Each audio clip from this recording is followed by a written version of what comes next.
Miss झाली ना आपल्या परिसरातील ताजी अपडेट? अहो मग आजच C24 तास या आपल्या यूट्यूब चॅनलला लाईक करा, शेअर करा, सबस्क्राईब करा आणि बेल आयकॉनवरती क्लिक करायला अजिबात विसरू नका। बौद्ध पौर्णिमेच्या पावन निमित्तानं भारतीय बौद्ध महासभा आणि BMA ग्रुप यांच्या वतीनं भगवान गौतम बुद्ध यांच्या भव्य मूर्ती वितरणाचा कार्यक्रम उत्साहात पार पडला आहे। मंगळवारी 28 एप्रिल रोजी दुपारी 3 ते संध्याकाळी 6 या वेळेमध्ये इंदिरानगर येथील कलानगर परिसरामधील राजसारथी हाऊसिंग सोसायटीच्या जवळ हा कार्यक्रम पार पडलाय। कार्यक्रमाच्या सुरुवातीला भगवान गौतम बुद्धांच्या प्रतिमेला पुष्पहार अर्पण करून अभिवादन करण्यात आलं। त्यानंतर उपस्थित मान्यवरांच्या हस्ते एकूण 30 भगवान बुद्धांच्या मूर्तीचे भक्तिभावानं वितरण करण्यात आलं। या उपक्रमामुळे परिसरात भक्तिमय आणि प्रेरणादायी असं वातावरण निर्माण झालंय। यावेळी के बच्छाव गुरुजी, प्रदेश अध्यक्ष भारतीय बौद्ध महासभा पंकज खरे, सरचिटणीस संजय भरीत, जिल्हा अध्यक्ष गुणवंत वाघ, जिल्हा उपाध्यक्ष यांच्यासह अनेक पदाधिकारी आणि नागरिक मोठ्या संख्येनं हजर होते। मान्यवरांनी आपल्या भाषणामधनं भगवान गौतम बुद्धांच्या विचारांचं महत्त्व पटवून देत समाजानं शांतता, समता आणि बंधुता या तत्वांचा अंगीकार करावा असं आवाहन केलंय। कार्यक्रमाचं आयोजन समाजभूषण BMA ग्रुपचे आयु मोहन भाऊ आडांगळे यांच्या नेतृत्वाखाली करण्यात आलं। कार्यक्रम यशस्वी करण्यासाठी आयोजकांनी विशेष परिश्रम घेतले।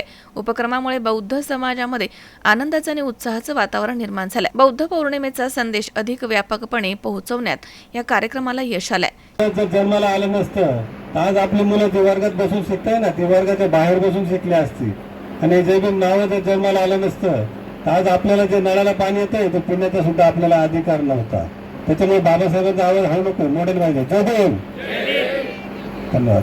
प्रथमतः मी सर्वांचं या ठिकाणी आपण आल्याबद्दल खूप खूप स्वागत करतो आणि खरं तर आपण जो संकल्प केलेला आहे आपल्या सर्वांचं, म्हणजे माझं हेच आहे स्वप्न म्हणण्यापेक्षा खरं तर स्वप्न बघणं हे आपल्या धर्मामध्ये नाही आहे, पण मी निश्चय केलेला आहे की गाव तिथे बुद्धविहार असलं पाहिजे, प्रत्येक गावामध्ये बुद्धरूप असलं पाहिजे।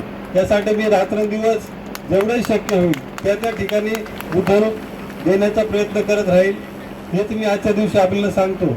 आणि तसेच मी आजच्या दिवशी आपल्याला हेच सांगतो की आपण जर विचार केला की 20 मार्च 1927ला डॉक्टर बाबासाहेबांनी महाडला पाण्यासाठी सत्याग्रह केला होता। जे महाडचं 14 तळे आहे तर त्या ठिकाणी गाई म्हशी आंघोळी करत होत्या, परंतु माणसासारख्या माणसाला पाणी पिण्याचा अधिकार नव्हता। 1927 पुढच्या वर्षी 2027 म्हणजे 100 वर्ष पुढच्या वर्षी होणार आहे। परंतु 100 वर्षापूर्वी ज्यावेळेस आपल्याला पाणी पिण्याचा अधिकार नव्हता तर त्यावेळेस डॉक्टर बाबासाहेब आंबेडकर तो सत्याग्रह टाय कोट सूट बूट घालून करत होते। तसेच आपण जर बघितलं की 2 मार्च 1930 रोजी डॉक्टर बाबासाहेब आंबेडकरांनी या ठिकाणी काळाराम मंदिराचा सत्याग्रह केला की जय राम गायीच्या गोमूत्राने शुद्ध होत होता, परंतु त्या ठिकाणी जर माणसाचा स्पर्श झाला तर तो अपवित्र होता। तर बाबासाहेबांनी 1930 म्हणजे आपण परत विचार केला की 95 वर्षापूर्वी तो सत्याग्रह या ठिकाणी मंदिर प्रवेशासाठी केला। बाबासाहेबांचा कोणत्याही मंदिरामध्ये प्रवेश करण्यासाठी सत्याग्रह होता, परंतु त्यांचा सत्याग्रह होता की माणसाला माणसासारखी वागणूक मिळावी आणि माणसाला माणसासारखं अधिकार प्राप्त व्हावे, त्यासाठी बाबासाहेबांनी हे सत्याग्रह केलेले होते। तर त्या ठिकाणी सत्याग्रह। किरण आहेर, C24 तास, नाशिक।